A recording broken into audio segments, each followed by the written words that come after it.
Hello everyone, Social Coach Michael Knight here, and today what we're going to be talking about are the two core traits that are most important in a man. Now of course this also applies to women, they're important traits in everyone, but in today's society where the differences between today and the past are becoming so glaringly obvious, I'm going to be mostly speaking in this video in relation to men. And these two core super important traits are competence and strength. Now what do I mean when I talk about competence? Being a competent person means you're an informed, smart, knowledgeable person. You have a really accurate model of the world in your mind. And a competent person, most importantly, they know how to achieve something. They know how to meet their goals. And now what do I mean by a strong person? I don't just mean physically strong. Actually, I hardly mean that at all, although being in good shape is important. When I talk about strength, what I mean is you have the strength and conviction of your own ideas and values. You have the strength of knowing who you are and what you believe. You have the strength to accomplish what you want done. And you see how important these two things have to go together to make anything manifest itself in your life, right? You need to be competent. You have to have the know-how and know what you're doing and have an accurate model of the world. But not just that, you also have to be strong enough to be able to fight and bring that idea into reality. And the problem with the world nowadays is most men are being raised with not just lacking one or the other, but both in general. In our organized society, there always needs to be that base level of competence, so we have the ability to keep the lights on, to keep the sewage plants running, to make sure civilization doesn't collapse.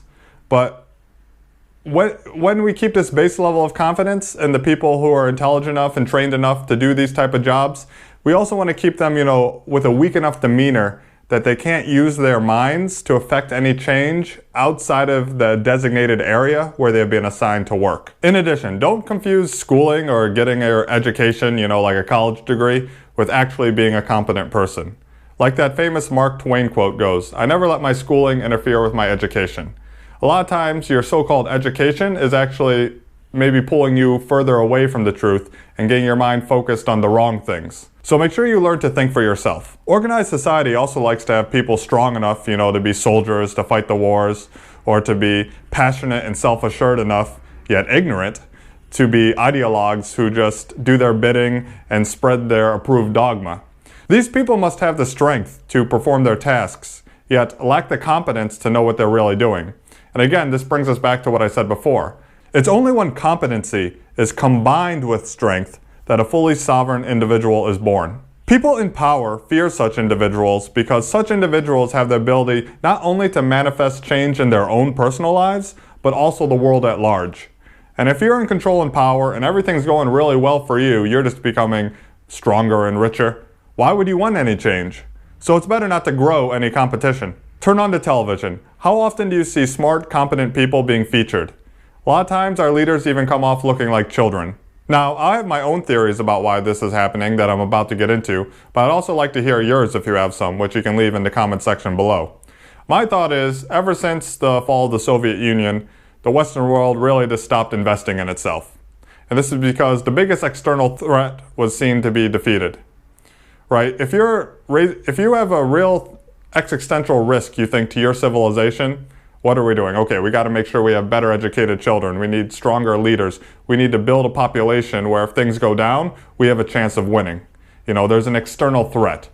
But as soon as that external threat is gone, the people within the country start thinking more for themselves than for the whole. So instead of investing in building smarter, stronger generations, we instead go, oh, I like where I am, and now they look like competition to me, so I kind of want to hold them down. Kind of think of it like if we're in the past in a tribe with like Conan the Barbarian, and there's hordes surrounding us, and Conan the Barbarian standing there with his big sword. Are you thinking at that moment, oh, I'm so jealous of how strong and a good leader Conan is. I wish I had his position. No, you're thinking, thank God this dude's here, because when these hordes come over the hill, I am glad he is on my side and is going to be there to help fight them off. But as soon as, there isn't that external threat, people start getting more jealous, saying, you know what, I want what they have, and to get it, what's easier, for me to build myself up or tear them down to my level? That's the other side of this. So I think that's kind of the direction we're moving, and I think it's actually kind of a natural cyclical cycle.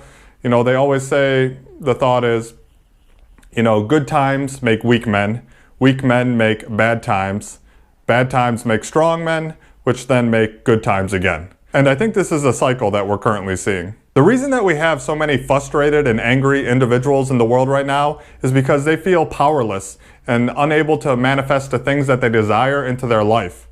So this frustration is coming out in different forms. In the case of my line of work, this frustration is in their ability to create the type of relationships they want with the type of people that they want to have them with. The majority of clients that I work with are highly competent people. Now, they might lack some competence in the specific area of social skills, but in general, they're very intelligent, successful, competent people. And the main thing they lack is more of strength. They lack the strength to really go after what they want, and this lack of strength also makes them not really respected by other people. And this is what they want to work on improving. You become a stronger person by relentlessly pursuing a goal and learning from the setbacks and failures along the way.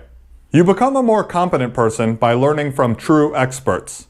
Let that be in person, from books, from YouTube videos, etc. And seeking out the true signal of truth through all the distracting noise. If you can identify as being one of these frustrated people, then harness that frustration for your own benefit. Don't let other people harness it for their causes, but use it for your own personal motivation to make the changes in your life necessary so you can bring into things that you truly desire. The good news is there's never been less competition for a person who is able to develop themselves into a strong, competent man. The average guy has fallen so far behind that it's going to take very little for you to actually distinguish yourself and pull ahead of the pack. So if you're tired of lacking complete control over your relationships and really want to get this part of your life handled, then check out the application for getting one-on-one coaching with me in the description below. Also, please remember to like and subscribe, because that would be doing me a huge favor when it comes to helping me build this channel. And also, consider becoming a Patreon subscriber, which will get you unlimited access to Enhanced EQ online video course I created, and also some Patreon-only videos. That's all for today. Until next time, ciao.